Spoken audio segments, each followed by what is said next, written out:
নমস্কার, welcome to my channel. আজকে আমি শ্রী শ্রী চৈতন্য চরিতামৃত গ্রন্থের আদি লীলা ষষ্ঠ পরিচ্ছেদের অষ্টম ভাবার্থ পাঠ করব।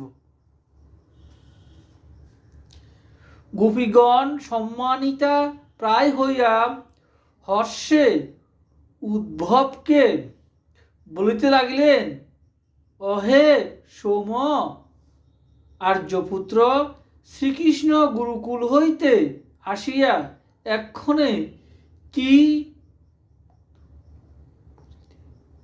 মধুপুরীতে আছেন? তিনি কি পিতৃগৃহ ও বন্ধু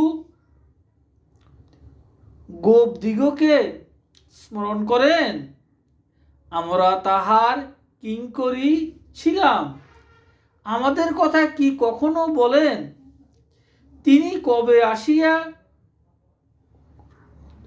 অগুরুবৎ সুরভি হস্ত আমাদের মস্তকে বিন্যস্ত